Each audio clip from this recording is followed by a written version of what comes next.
So we've got another beautiful day in Finland, blue sky everywhere, not a cloud to be seen. Lovely and bright, you know, as I say, with the sun and everything, absolutely beautiful. The only downside, is it's minus 22. Not that you'd really notice it if you have, plenty of good clothes on, which I do. And there's hardly any humidity at all. You know, when it gets this cold, any moisture that's in the air, of course, it just freezes. So you get very, very dry air, and there's not a breath of wind either. Anyway, I've not come to speak to you about that. What I have come to speak about is just something that's been frustrating me recently. It's just, and I suppose I would say, classify it under the heading of a lack of imagination. That people have been indoctrinated so much into supporting the current system based on the government providing healthcare, education, welfare benefits, and all the rest of it, including redistributing income. People just think, well, this is normal. You know, the big government model, it's normal. Everything that's good in our society is a product of the big government model, and that there's no alternative to it. So the only choice that's on offer is which group of corrupt politicians we want to have running the show. And that is legitimate debate within the Overton window of the kind of the Normie Truther, you know. The system, we don't need to throw away the system. All we need is a new set of politicians to run the big government model better than the current lot who are World Economic Forum. I just think this is just ridiculous, and it just shows a chronic lack of imagination. That there are alternative ways of organising society apart from the big government model. So I'm going to explore this today. Right, the first issue is just the nature of politics and government itself. So, what type of person is motivated to go into politics? Hard-working people, or people that want to grab hold of the levers of power and manipulate them, take backhanders for their own benefit? I put it to you that the type of person that's motivated to go into politics, these people are the last people on earth that are suitable for those roles, because they're normally psychopaths who will do absolutely anything. And then the other thing is, even if you did manage to find a good person who wanted to go into politics, they would then quickly be replaced by a psychopath who would stab them in the back. This is the inherent nature of big centralised organisations, including big central government. It never works. It will always be corrupt. In economics, they talk about concentrated benefits and dispersed costs. So on an individual level, there's millions of taxpayers. The bill for each one of those is dangerous, it's bad, it's punitive, but it's not kind of potentially life-changing. On the other hand, the benefits of the big government model are concentrated, and they're received by a handful of people who have got their hands on the levers of power. So the people who are pulling those levers of power are going to invest more of their time and energy into the big government model and scamming you, because their benefits are concentrated and they're receiving them, whereas the costs of this model are dispersed amongst tens or hundreds of millions of people, taxpayers, so they don't care as much individually. And this is why the model, the big government model, it will always fail. It will always produce results that are beneficial for a tiny kleptocracy, the political elite, and their riches and lavish living standards always will come at the expense of people at the bottom of society. So I know there'll be some people here on my channel, they'll call themselves truthers, you know, they'll oppose the World Economic Forum, whilst calling for pretty much exactly what the World Economic Forum is wanting, which is a form of collectivism. Whether it's fascism or socialism, it matters not. It's collectivist, it's authoritarian. So these people, they'll say, oh yeah, well, the big government model, it can work, right, because you could get people at the top of society, and you know, they're going to like make the distribution of income more even through progressive taxation and welfare benefits, and we'll get a fairer society. This is what these people think. The problem is for these people is that their ignorance of history. Every single time technocracy has been tried, you can call it socialism, you can call it fascism, you can call it communism, same difference, it amounts to the same thing. The state dictates what you can and can't do with your own life. The state regularly dips its hands in your pockets, and it's not a free choice. If you don't allow the state to dip its hands in your pockets, you get carted off. Yeah, the state has a monopoly on violence in these types of countries with this sort of system, and they enforce their will through violence or the threat of violence. So the question that I want to ask to some of my, let's call them Normy Truthers, is, do you actually support a system that's based on coercion and the state forcing through transactions using violence or the threat of violence? Or, like me, do you favour voluntary, mutually beneficial exchange, where all transactions are entered into by people, both buyers and sellers, of their own free will?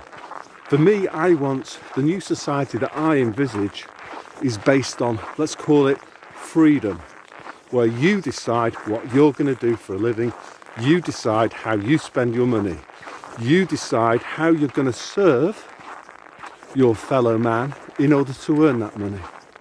And those that serve their fellow man more receive more.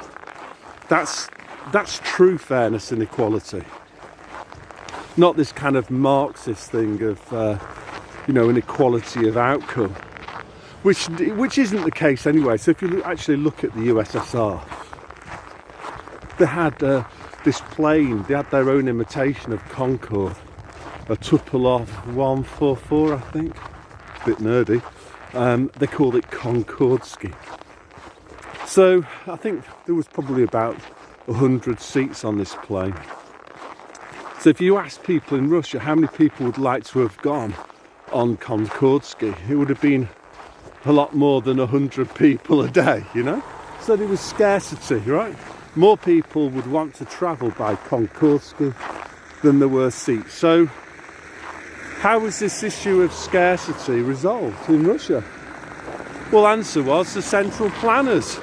The central planners decided, crossing the road here, who was going to fly on Concordsky and who wasn't. There were even special shops in Russia that only party members could go to. Party members had big houses. They had country houses called dashas. They had servants. So to argue that socialism produces a more equal society is historically incorrect. Obviously, the same was true with fascist technocracy too. You know, there were some people in fascist Italy and fascist Germany who had much higher standards of living than others. But unlike a free market system, those differences in income didn't reflect differences in intelligence or differences in an inclination towards hard work. what they did reflect was cronyism and who was higher up the hierarchy, and at the top of that hierarchy, those were the people that controlled the people with the guns. So everything was done, the redistribution was done ultimately at gunpoint, just as it's done here today in Finland, or just as it's done in the UK. If you don't pay your taxes, somebody from the state eventually will come round, and they won't just ask you politely. If you keep on refusing them, they'll basically use force to arrest you, and they'll use force again to lock you up for many, many years. I think there was a guy called, it's Peter Schiff's dad. There's a famous Austrian economist, I think he's called Irving, and he spent the most of his adult life in jail because he refused to pay taxes out of principle, because he saw it as being, obviously I'm going to say theft, but theft doesn't really do its justice, does it really? It's threats, basically. You will pay, otherwise, if you don't, we'll come and lock you up and use violence or the threat of it against you to enforce our will over you. So that's what I would say to the people who, on my channel, who were sort of saying, oh, there's no alternative to the current big government system. And all we need to correct the nightmare that we're in is a new government formed of politicians who aren't WEF apparatchiks. And what I'm telling you, those people, is wake up and smell the coffee. That the political system will always attract the type of people in society who you'd least want in those roles. It will attract psychopaths, sociopaths, people who are inclined towards corruption, and aggressive. They will use their power in aggressive pursuit of their self-interest. Quite often it's normally to serve the people that sponsored their ascent into political power. Okay, let's talk about something else. So that's related. So there's people on my channel saying, oh yeah, I agree with what you say, but why don't we just tax the rich more? So let's explain why this is a bad idea. Before we do that, we need to kind of explain how somebody can become rich.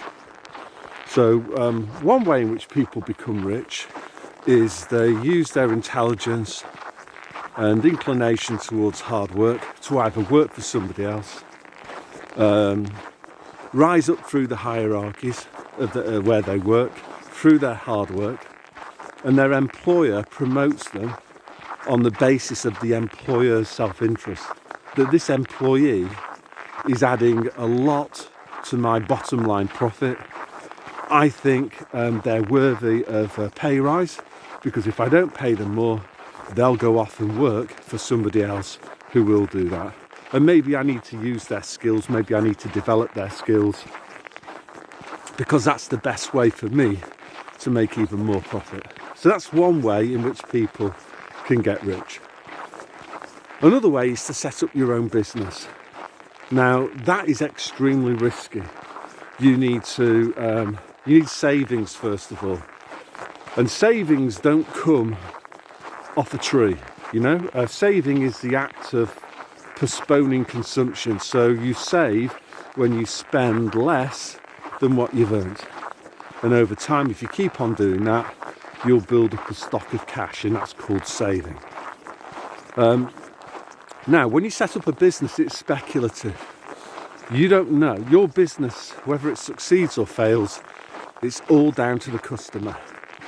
If the customer doesn't like what you've decided to set up and produce or supply as a service, your business won't make any revenue.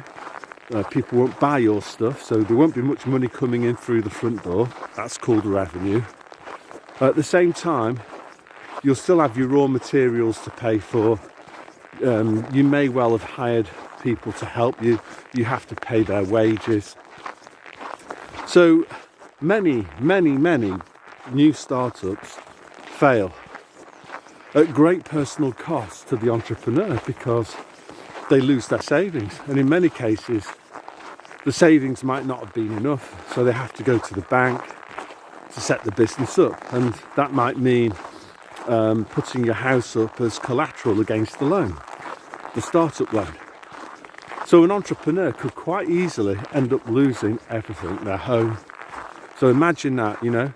For me, entrepreneurs are the real heroes. They're people in society that I look up to. I have a great deal of respect for these people, brave people.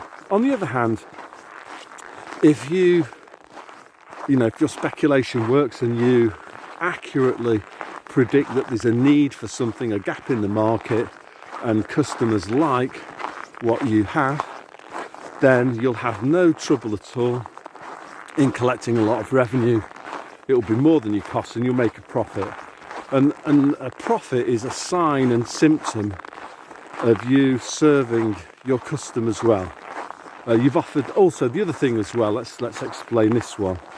Because you get a lot of people at school, they've been programmed into believing that let's go on the road here, that entrepreneurs exploit consumers. And this is just not true.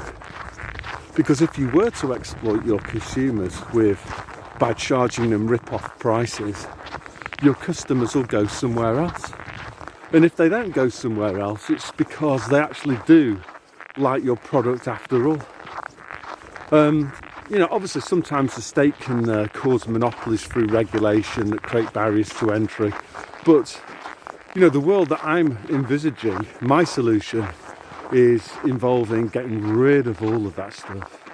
The government, no more government regulations about who can start a business and what you need to start the business. Let the consumer decide on whether they want to buy the product or not. Let the consumer judge the quality of the product.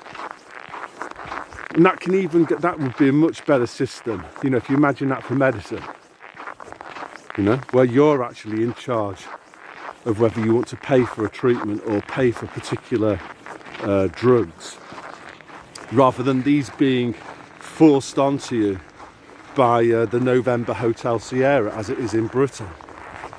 So, so basically that's the second way in which you can get rich. You get rich by serving other people, either as an employee or as an entrepreneur.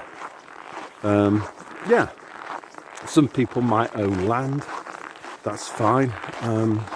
Some people might inherit a factory, that's also fine.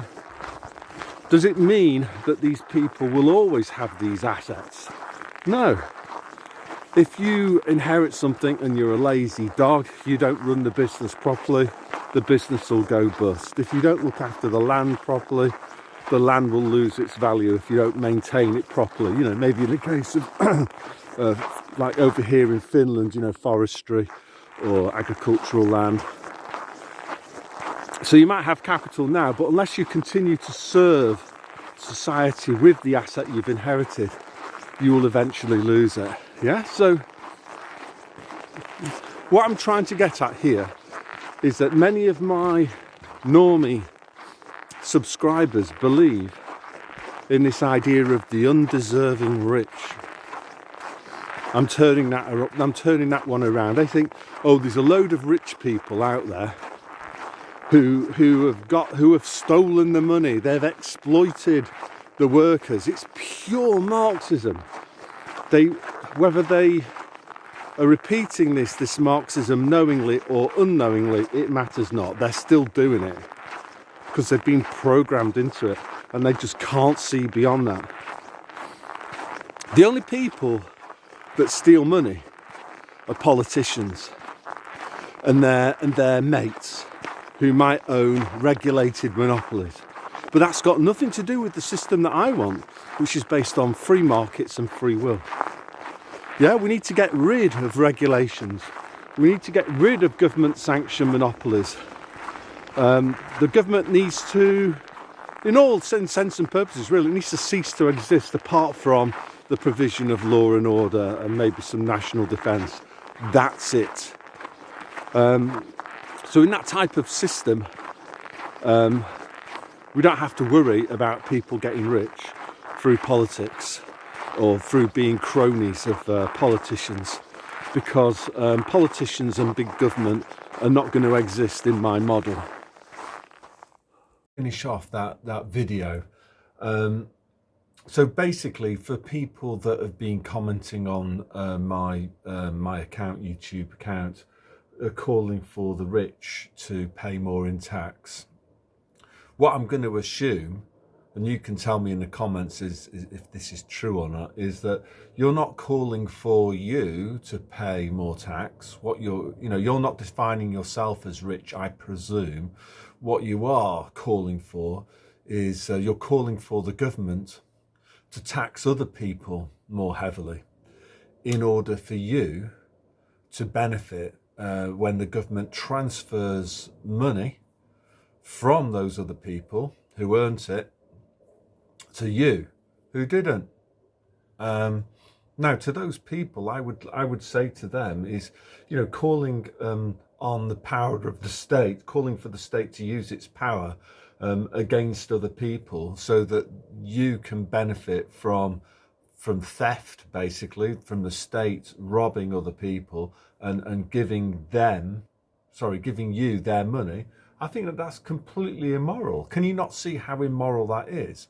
Calling for the state to use violence or the threat of violence to take other people's money and give it to you or other people that you think are more deserving of it than the people that actually earned that money in the first place. So I know it's a cliche, but it's true. Taxation isn't voluntary; it's compelled exchange. People don't, and also, you can say, oh well, there's democracy, but is it moral for 51% of the population to vote for looting 10% of the population? I would say it's completely immoral. As a Christian, I believe that that stealing is wrong. It breaks one of the 10 commandments, and even if it's done legally through the tax system, it doesn't change the fact that theft has still taken place.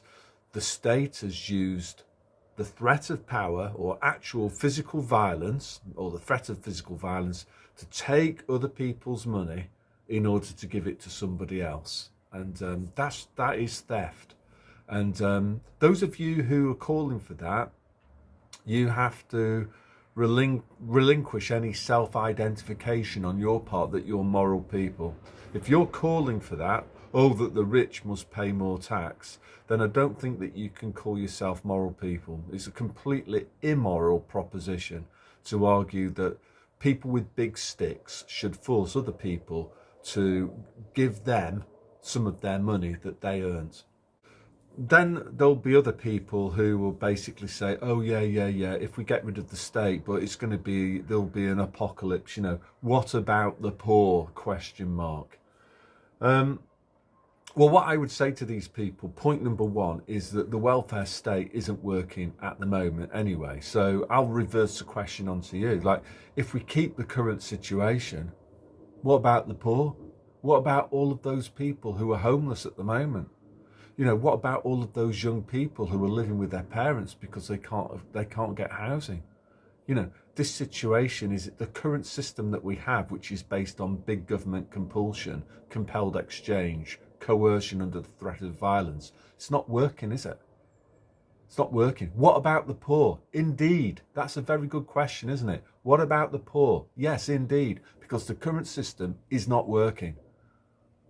Look at the homelessness in Manchester or London. It's absolutely criminal.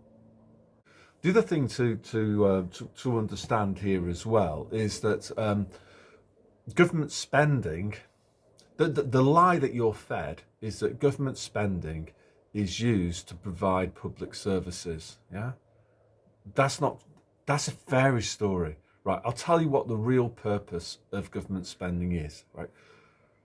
First one, it's a cover story to allow rich and powerful people kleptocrats in government and the people that sponsor them. It gives them an opportunity to take your money and give it to them. So it's basically a fig leaf for government spending moves poor people's money into the pockets of rich people. And they're not rich people who've earned it through the free market. These are cronies, yeah? These are the big government supporters that go into politics and the people that bribe those people into doing their work for them. So let's take an example of let's call it medical equipment that happened during that phase that we're not allowed to talk about. What happened to most of that medical equipment? It cost a fortune. Who paid for it? You did, either through taxation or probably more likely through inflation. You know, the government spent money that it didn't have by creating it out of nothing. Shock horror, that causes inflation because the supply of money grows faster than the supply of goods. In fact, the supply of goods decreased, and that's why we had horrific inflation. Inflation is a tax, just like income tax, just like VAT. It's a way of the powerful in society who use the big government model to steal your income and your wealth. Let's take some other examples of it. Let's take housing benefit. This is a good one. So if you say to somebody, a big government supporter, oh, housing benefit is really great, it helps poor people, I would say, no, it doesn't. You need to follow the money. So what happens is that the government pays housing benefit maybe to somebody who's on somebody with a family who's working part-time. Does that money stay with them? No, it doesn't. It goes straight into the pocket of a landlord. Okay, does the money stay with the landlord? In all probability not, because most landlords have bought their properties using mortgages, interest-bearing loans. Okay, so where will most of the housing benefit actually wind up?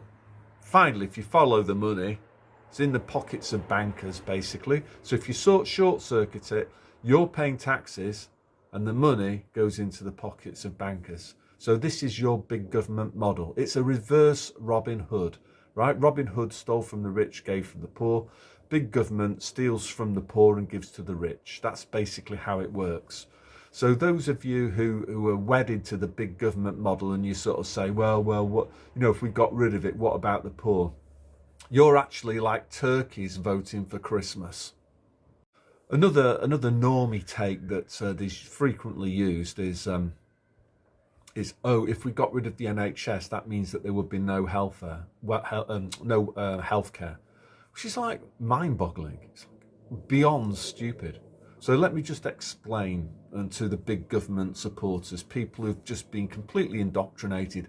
They just do not have any imagination at all to realise that other ways of doing things are possible. Indeed, you know, if you look at other parts of the world, and we're not just talking about America here, where the government regulation, America basically has fascist healthcare. It's big government and big healthcare companies gang up together and screw the little guy. The system that I'm envisaging is one with no regulation, so people can choose what type of healthcare that they can have. So people will say, oh, where are they going to get the money from? Well, answer is, if you don't have anything like the NHS, you don't have state education. People have got a lot more money of their own because they're not being taxed. Again, just think about this. For me as a humble teacher, I used to pay a marginal rate of income tax of 40%, another 10% on top of national insurance, VAT on most things 20%, excise duty, you know, like half the price of a litre of petrol is excise duty in Britain. So you're actually looking at an effective tax rate of 70%, you know, used to fund the war machine, yeah? Amongst other things, apart from these income transfers that I've been talking to you about. So imagine if you got rid of the big government model, you wouldn't need a marginal tax rate of 70%. You would leave people in charge of spending your own money. So I'm going to flesh this out in another video, but if I was to give you £100 and I'd ask you a question like, you can either spend that money yourself, or you can let Tony Blair spend it on your behalf, or Sunak spend it on your behalf. Which one would you opt? Which one would you opt for? Which like if you gave me £100 and my goal was to maximize my own kind of pleasure, my own utility with it, I would back myself to judge my own tastes and preferences better than what Tony Blair would or Rishi Sunak would. Let people who have earned money honestly serving others in voluntary exchange, voluntary mutually beneficial exchange in a free market, let them spend their own money themselves, because they'll do an awful lot better of it than some corrupt politicians spending other people's money on their behalf, which they don't anyway. They spend it on the behalf of the politician. It's the politician's utility that's maximised. So, you know, the other thing as well, as we've talked about before, is education. State education is a complete mess. We need a functioning education system. The state has failed. We need a plan B. We need private providers of education. So it's no good for people to say, oh, well, if we got rid of state schools, there would be no education. What a complete load of nonsense. Private providers would provide the education that people are prepared to pay for. And those private providers, you know, if you take vocational education, at the moment it's a nightmare because most of it is funded by the government. So there's no market mechanism to ensure that vocational education is meeting the needs of both students and businesses. This is what happens in the UK.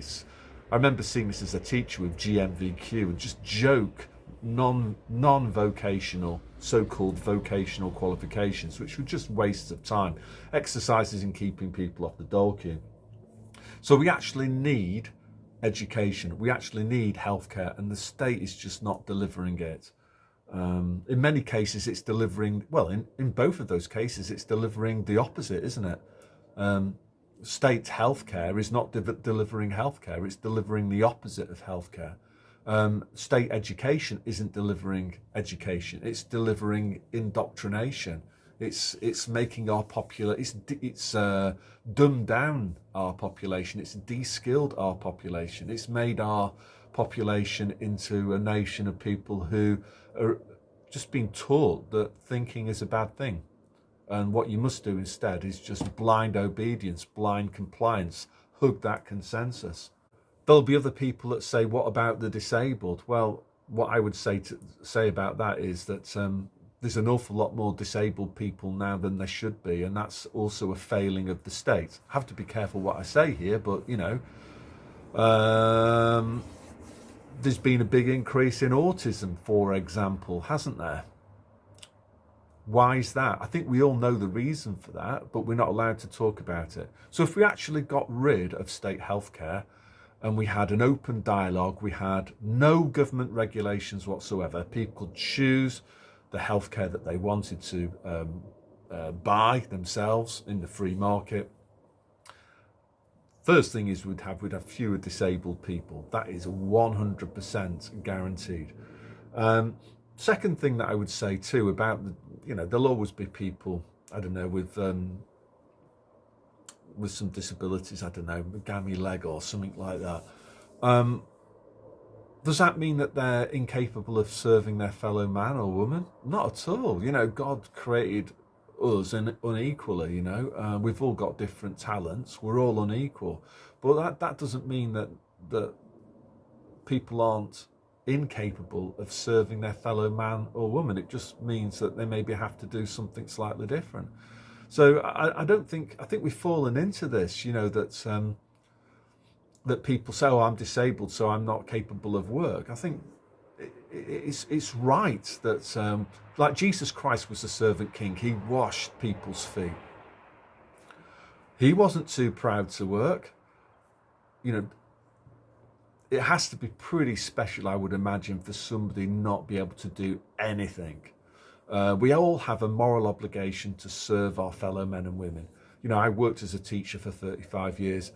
I see this now as doing some work. I'm still teaching now, I think. I think as it stands at the moment, this channel's had 1.5 million views. So in terms of a tool for me teaching, I've actually taught way more people through YouTube than I ever did in a 35-year teaching career, which is quite amazing, really. Now, the other thing as well that I would say is education and healthcare. It can also be provided through private acts of charity. So people will go again. The big state supporters, the statists, the people that can't envisage another way. They'll say, "Oh well, like most people are selfish, and they wouldn't do it. They wouldn't there wouldn't be enough charity." To that, I would say that's just a lie. It's just nonsense. So, for example, what am I doing now? Why am what these people are? These statists themselves, what they are, they're guilty of a thing that psychologists call projection. So they're projecting their own kind of philosophy and then attributing it to other people who don't have that philosophy. So these people, the big government people, they tend to be immoral people who believe that stealing other people's money, so long as it's legal, is perfectly moral, and they're selfish people. They might not do acts of charity, but other people, it comes pretty naturally to people to want to help others. For most of us who aren't these big government people, we're quite happy to offer our help to other people. We enjoy it. This is what I'm doing now. I'm not making any money from this at all. It takes, I don't know, this has basically become my new full-time job, unpaid.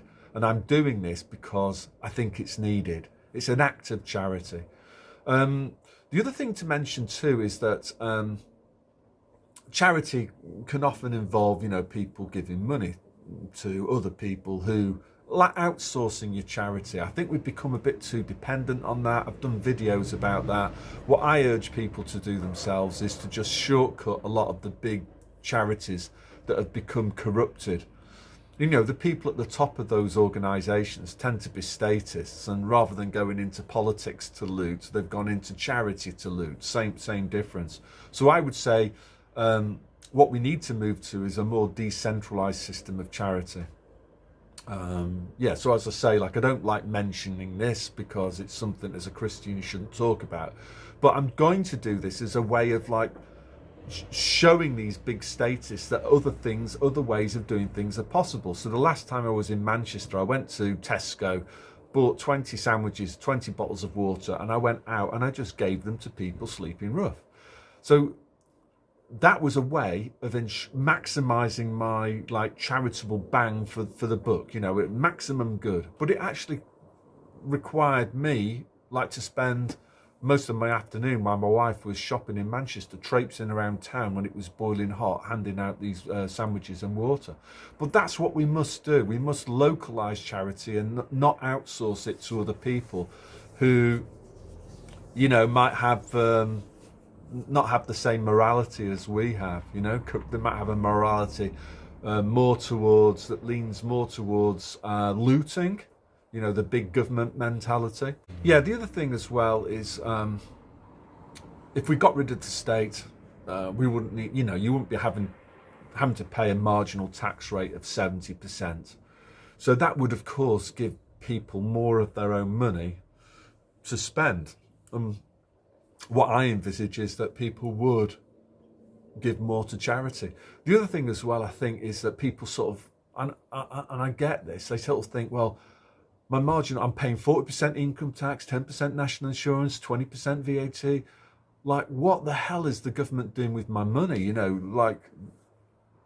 They've got my charitable donations. They're spending it on my behalf. It's the government's responsibility to sort it out. And I think we need to get rid of that. We need to take personal responsibility for helping other people. So basically, again, I will do another video on this, but the system that I'm proposing to replace the big government model is, I would call it personal freedom. So we decide what we're going to do for a living. We decide how we're going to spend our money. We don't outsource our humanity to government. We basically help other people ourselves. We rediscover our own morality rather than outsourcing it to corrupt big charities and corrupt big government. And I'll talk about that. You don't need, again, most people haven't been taught this. You don't need big government to organise the economy. The economy is capable of organising itself organically in a highly decentralised way from the bottom up, via millions of us casting spending votes in a daily economic election. And the products that we want, well, those will attract, the producers of those will attract more spending votes. They'll make more profit. Profit isn't a bad thing, it's a good thing. It's a sign of a business that's doing well, that's pleasing its customers. At the same time, we have to take personal responsibility. We have to do more of our own due diligence regarding what we want to buy, how it was made, where it was made, all of that.